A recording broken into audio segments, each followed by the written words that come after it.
Folks, we have a vision that we want to talk about. How beautiful is that? And it's the Memorial Trail Bluebell dedication. So we were thrilled to show you Memorial Trail for the first time.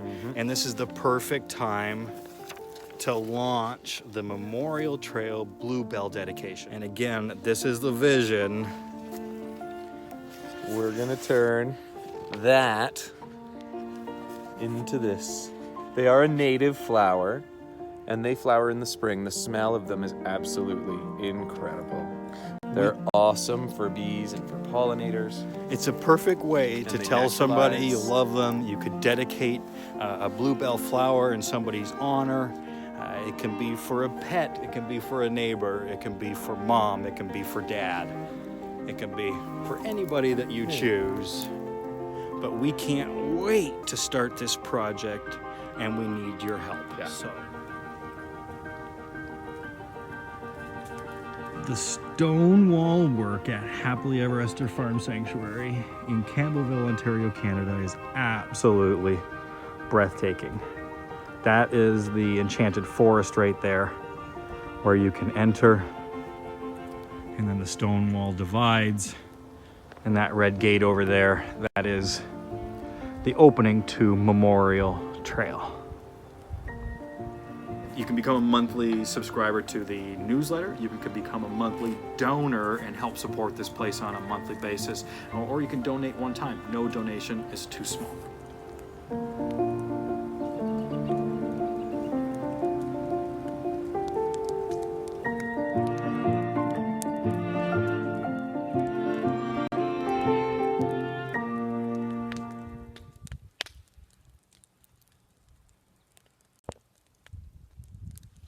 Hello, good evening, friends. Welcome to the first summer edition of Fireside Chats. For those of you that don't know me, my name is Derek, and welcome to Happily Ever After Farm Sanctuary. Thank you so much for joining us. Let us know down below in the chat where you're coming from. We can see the chat window blowing by very, very quickly. We have so many people. Hello, Emily. Hello, Karina. So nice to see you. We're live at the Fireside Chat. It is awesome. It's a beautiful day. The sun is so bright. I wish I would have brought my sunshades. It was about, about 20 degrees today. And the residents were lapping up the sun. And I saw loads and loads and loads of dirty, muddy pigs. It's so great to see everybody. Steve Jenkins will be joining us shortly. I heard Esther get up just before we started, and so he had to run over to the house, and he will be joining us very soon. And Phil, I don't know if you see Phil. Phil was here. He's running around doing Phil things. He has a busy day of farming. Hello, Gina. Hello, Denise. So great to see you. Alaska. Wow. I guess it's not too cold in Alaska lately. So great to see you. Thank you so much for joining us. Hello, Pat Lawrence. Hello, hello, hello. Oh, and here comes Phil. He's running around behind me. I am right in the line of fire, and I am going to move. There is some serious smoke signals there coming on me. Let's see if we can get this all set up the right way so it's not looking into the sun, and we're not looking into the smoke. And here he is, folks, the other founder of Happily Ever After Farm Sanctuary, Steve Jenkins. Oh, there's Phil in the background. There he is. Happy Earth Day, everybody. There's Steve Jenkins. Oh, it's so sunny here. See, Steve, look at the screen now. We can see. Oh, yeah, neat. We can see the comments going by. Oh, that's cool. Yeah, we're trying a new interactive, well, it's not interactive for you guys, it's interactive for us because we get to push buttons that make our names come up on the screen, and we planned a little bit more about what it was that would be happening tonight. The first video that you saw was the bluebells from last year when we first introduced the bluebells. And I have an update for you. We have an update for you. They look yes, I have a video to show you. We're going to show you that very, very soon. Steve brought something with him today. What did he bring, folks? Oh, yay! It's the Magic Rainbow Bag. There are questions inside of Steve's rainbow bag. If you have a question and you'd like it answered, put it down below in the comments, and we would be happy to answer your questions. These are last week's questions, and we got through all of the weeks previous, so Steve's pre-reading them. Yeah, no, that's not fair. Claire, any update on the new goat barn were- and the hand hearts? So the new goat barn, which is actually going, it's a new resident barn. We are in the final stages of getting the permit, and it's right now still with the town's hands. And as for the artwork going on the side of the barn, that's also being put together by graphics artists. Shirley asked the same question. We see you, Shirley. Oh, looking for the hands. I saw somebody very interesting that wrote names on their hands, so it looks like they've been prison inked on their thumb and sort of arch here, and so it's very easy to tell whose hand that is. It reminded me of I Love Lucy episode where she painted her name on the bottom of her shoes. Lucy Ricardo. Do you remember that? No, I never watched Lucy and Ricky. So she painted her name on the bottom of the shoes because the role that she was playing was a dead person in a morgue, and she was laying on a gurney covered up with a white sheet, and all that you could see of her was her figure covered up and then the bottoms of her shoes. And so she wrote on one shoe Lucy and on the other shoe Ricardo, so that she would be recognized and at least maybe get some I don't know. Anyways, holy long story. Next question. Do you have to worry about the residents getting heat exhaustion? From Louise. So, you want to take this one? No, go ahead. No. you're just eye candy. So absolutely, heat exhaustion is a real thing that we always must be monitoring. So we have different watering stations set up all around that gets changed as needed. There are different mud holes. There's lots of shade and lots of fans and ventilation. And if we need to bring anybody in and close them up because it's too hot outside, we can do that, and we can put big commercial industrial fans on them and cool them off. Mm-hmm. It stays nice and cool in the barn, the big barn. Yeah. Susan, after hearing how Corno came to Heaps, I'm wondering if we still maintain, or if you guys still maintain any sort of contact with his former family. So no, we don't have any more contact with his former family. Not official. I believe they do follow us on Instagram. I see occasionally, or did see. I haven't seen in a little while, actually. Now that I think about it. But yeah, we did occasionally interact a little bit on Instagram. But yeah, they haven't been to visit in a long time. I believe one of the family members passed away, unfortunately. Yes, the Mister did pass away. Yeah. And so we haven't heard from them since then. No. But, we gave them our word that we would give Cornelius the best life possible, and that he had so many supporters, or that that the farm had so many supporters that would just lift him up to a place that he's never been before. So he's living the life thanks to you, friends. Handsome boy. Yeah. Jeff Hollis wants to know, when you receive new chickens after their quarantine period, is there a special way you introduce them to the other chickens? Do they all get along with each other? So we will put the new chicken in a large crate that's protected from above and below and all around, and then that crate goes in the living quarters of the flock that we're trying to integrate them in. They have their own food and water and a little perch, but they stay that way for as long as we see major aggression, and then after we, once we see most of the aggression is gone, then we will let that new resident out, and we'll play it out and we'll see what happens. For sure there's going to be scraps and scuffles, and we're there to break any of them up so they don't go on too long. And then once we get to a place of comfort where we believe that the resident is, risks, we mitigate risk. Once we manage that, then we'll let them into the flock completely. Was there any more questions to that? Was there? I feel Nope. like that was a Nope. two-parter. That was it. That was it. Do all the breeds get along? Or do they have to keep separate? But you kind of covered that. Mary Christine, ticks seem to be a big problem this year. Do you have to worry about any of the residents with regards to ticks and Lyme disease? Good question. So there are, if folks can give me a thumbs up in the comment. Apparently they're having a hard time hearing us. So we got to either talk louder. I can see our volume bar there. So it's it's going okay. As long as the connection's clear. Yeah, it the seems connection okay. appears to be okay. It's hard for me to tell because there's a short delay. Sorry, the question was? Ticks and Lyme disease. Oh, yes. Lots of ticks this year. We've had, what, like 14 ticks on Phil, including one yesterday we took off of his ear? Yep, yeah. Yeah, they've been brutal this year. Last year there were 2 ticks that we found. Yeah, that we found. Yeah.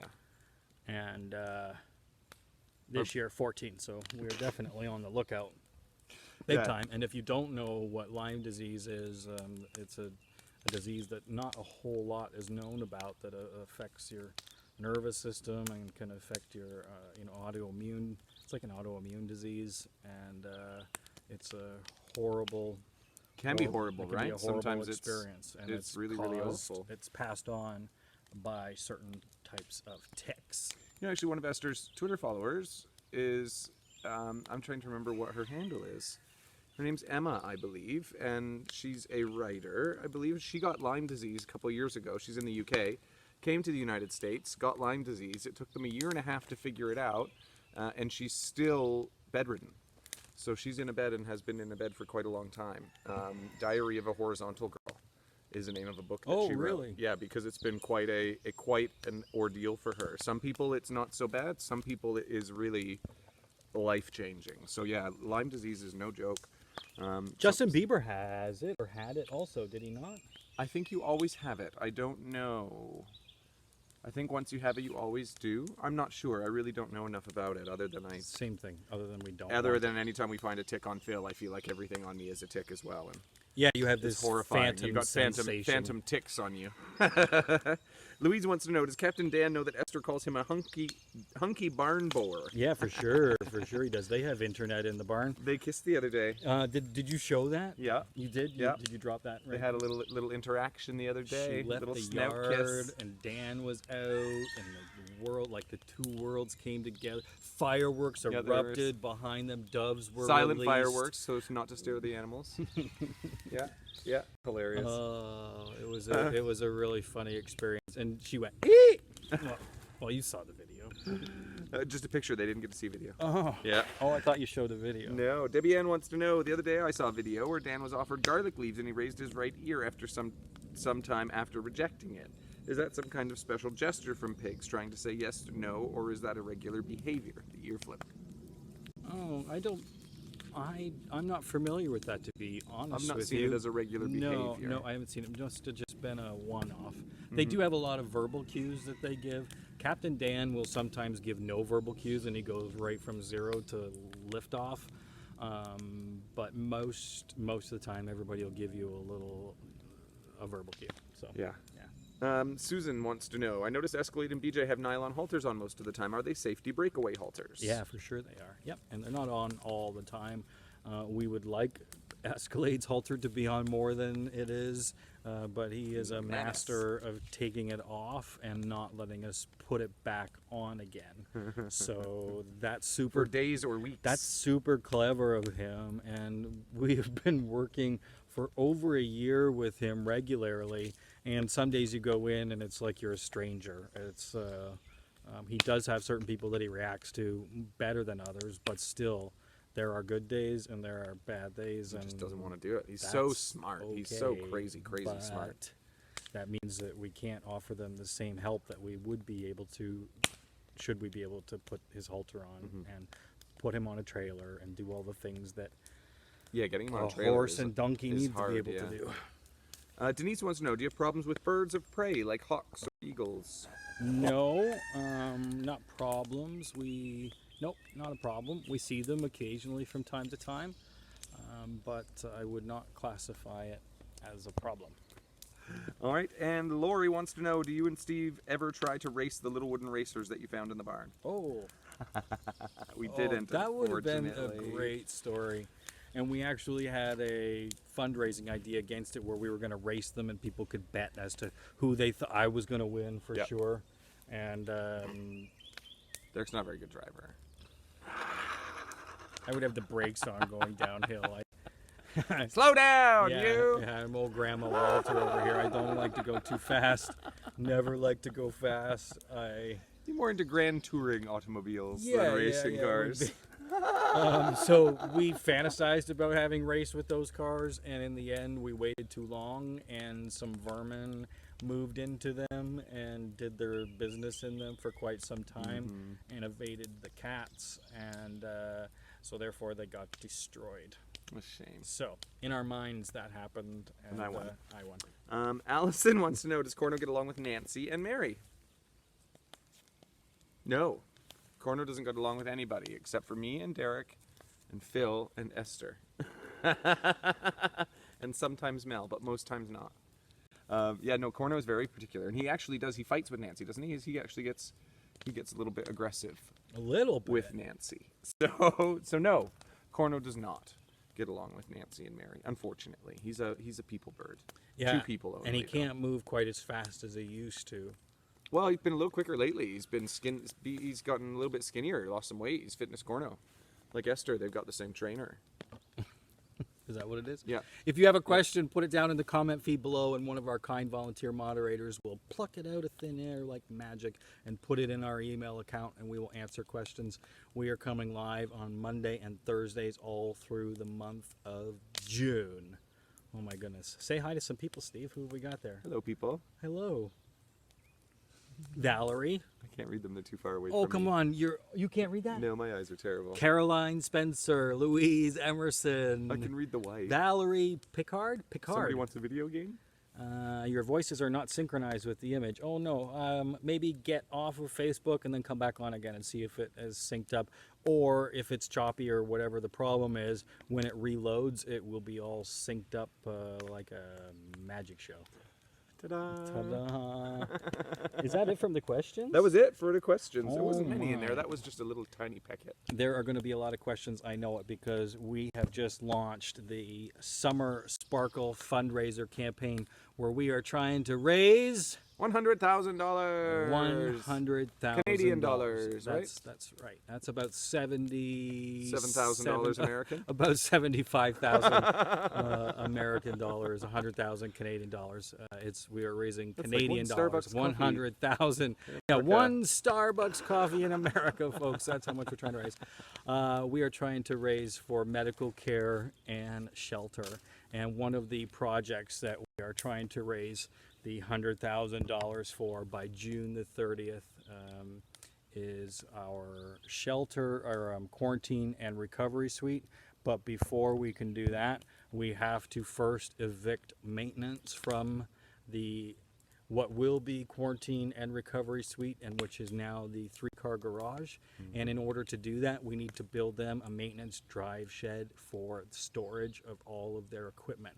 If you've been to the property before, you know we have a lot of equipment that's needed in order to maintain the farm, and we don't have a roof for everything. There is stuff that's just sitting out underneath of the elements, and we are in Canada, in Ontario, and the elements in the winter are brutal. And this is going to really help elongate our investment of equipment that we've spent money on, and as well allow the quarantine and recovery suites to begin construction. Having all of the maintenance equipment and such in one place will really help that team out. And I've got here, Steve brought up at our last live feed that I didn't have a photo of what it's going to look like, and look at how fancy nice that is. Look at how fancy that is. Isn't that cool? Oh, I'm pointing it the wrong direction. It feels like I should be pointing. There. Look at that. There. Look at that. So we are going to use recycled shipping containers and put them side by side. The shipping containers are 40 feet long by about 9 feet high and 9 feet wide. And they'll be placed with about a 40-foot gap in between, and then there will be a poly dome roof that goes over top. So the poly dome roof, it's going to look something like that. They're about $12,000 Canadian. The containers each are about $6,000-7,000 each. So Is a super economical. absolutely. So the maintenance and storage sheds, that's something that can happen relatively quickly. We'll order the containers upon completion of the campaign. We have to put down a big long gravel pad for them, and then we'll put those containers in place. And Some assembly required. yeah, just a little bit of assembly required. If you would like to make a donation towards the Summer Sparkle campaign, remember no donation is too small. Head on over to happilyeverester.ca and click on the Summer Sparkle campaign. And I thought I had something lined up so to show you where exactly the Summer Sparkle campaign can be found, but that'll have to be next week. This is something that we would love to do also, is there's a bridge on the property. How pretty does that look? A bridge on the property, and it's in a state of disrepair, and we need to redeck the bridge, and so we thought it would be super appropriate to put a rainbow bridge right as that'd be the first thing that you see when you come on the Heath's property, and we think that that would be pretty magical. Don't you think that would be awesome? Mm-hmm. I was out working on it earlier today. Oh yes, that is hysterical.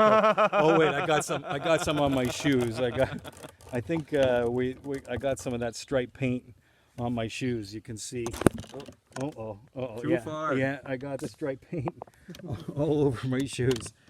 Oh my goodness. Happily Ever Esther is run by volunteers and valued staff. There's a wonderful maintenance team. There's an amazing healthcare giving team.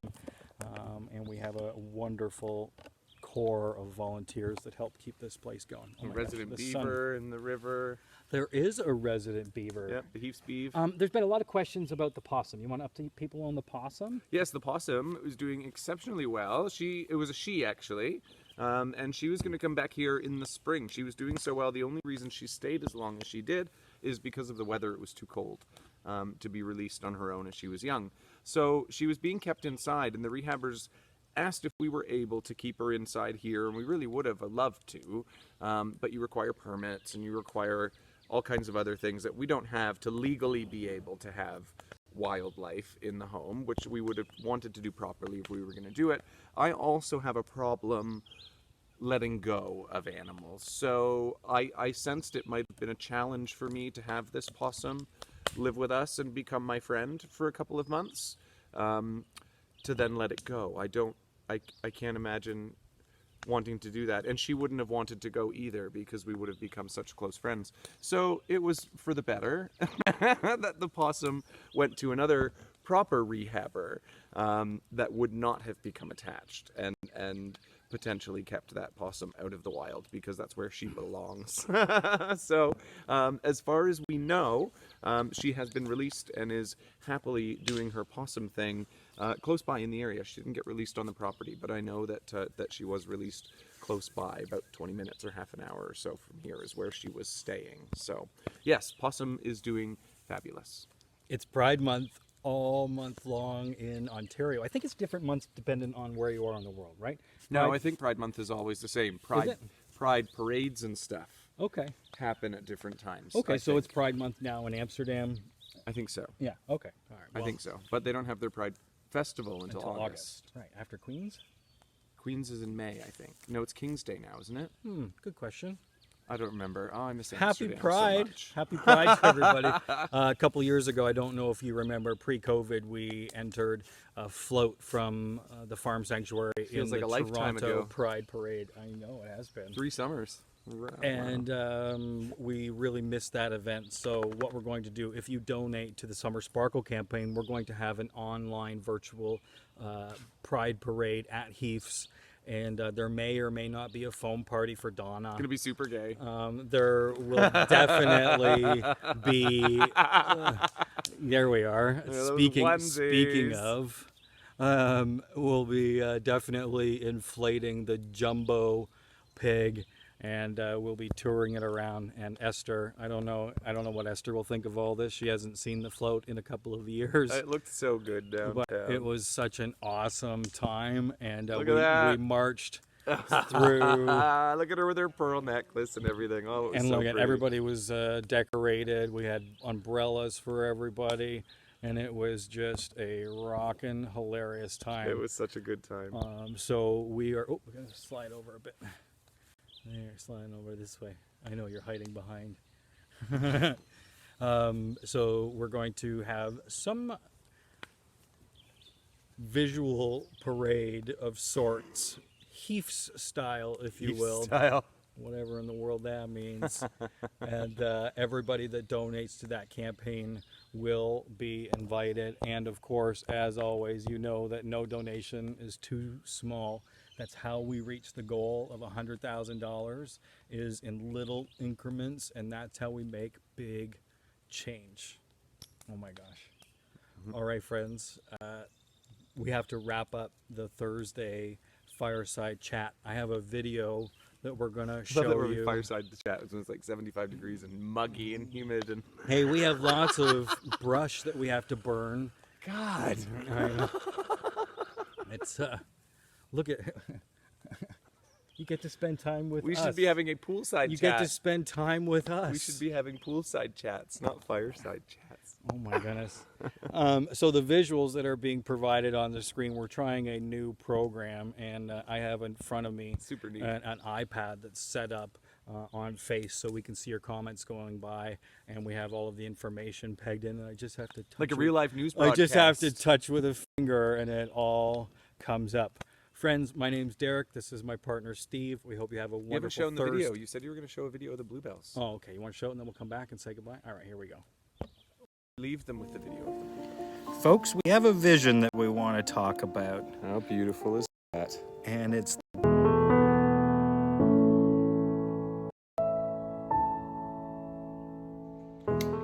we are out for a night walk in our robes, and we are going to check. We're in our going out robes, and look at the bluebells have bloomed. We just walked right past them. Look, there are some bluebells blooming, friends. We are on Memorial Trail, and check it out. Check it out. Bluebells!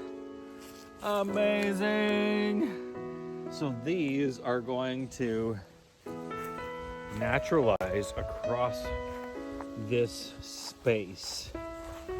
There were 500 of them planted. Look, there's some more.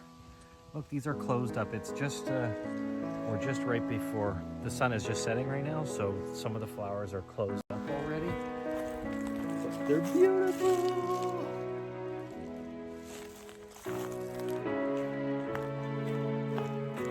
Steve is ahead. He is thrilled. He just said, they look great. So we passed, I mean, they are on either side of me. We need some more rain. The florist bed is really dry right now. What do you think, Steven? A lot of them are down. Eh? Like, look at, these are like completely, these are, yeah, we need water desperately. Yeah, this trail needs a lot of work, eh? Just show you, because they're not, even though we come in here fairly regularly. Nature takes over so fast. They look fantastic.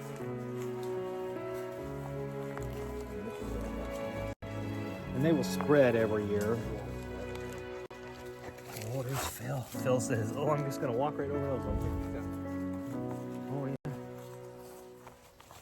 Would be cool. Over lily, I think it's called.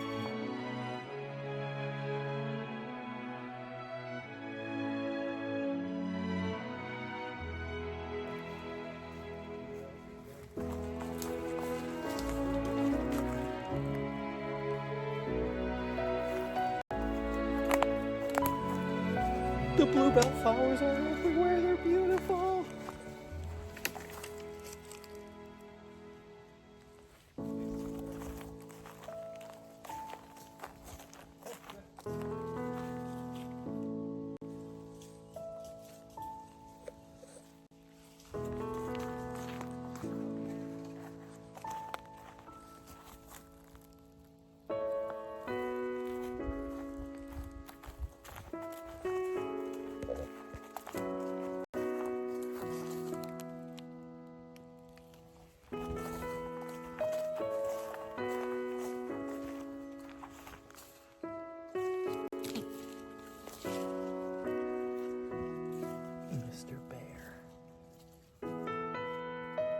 When the time arises, each of the residents receive a private cremation and a beautifully etched stone placed amongst Memorial Trail.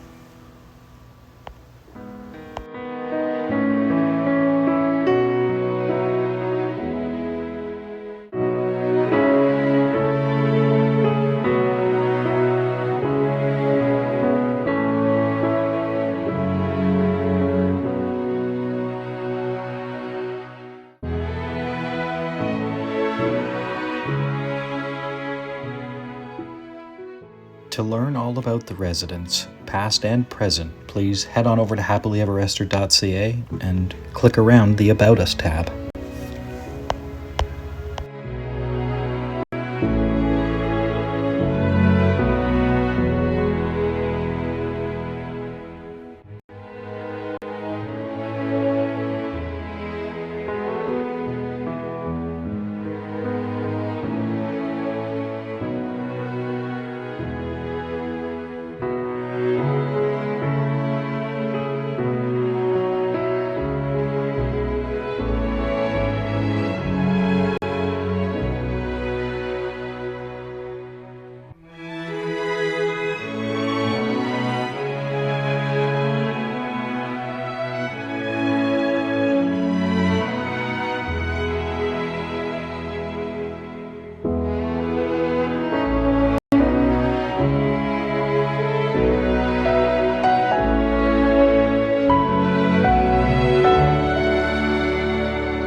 That. Well, look at that. How Welcome nice, huh? back. There's not a dry eye in the house. I could see a lot of wonderful remembrances going by the screen. That's awesome. So Memorial Trail is a super special place, and it's so humbling to visit. And it's easy to forget everybody that we've been able to help so far. And the bluebells have really put the polish on that trail. And the great thing about the bluebells is that we will continue to do these plantings of the bluebell in memory of residents, and also too you can commemorate somebody. So you have a chance to commemorate a bluebell and be a part of the Bluebell Memorial Trail. Oh my gosh, Beautiful. such a beautiful evening. Friends, we will see you on Monday. Have a wonderful afternoon, We everybody. will see you on Monday afternoon at the Fireside Chat. So nice to see everybody. Thanks for tuning in. Thanks for your love and support. Thanks for believing in what we do. Have a good one. Bye-bye. Bye-bye.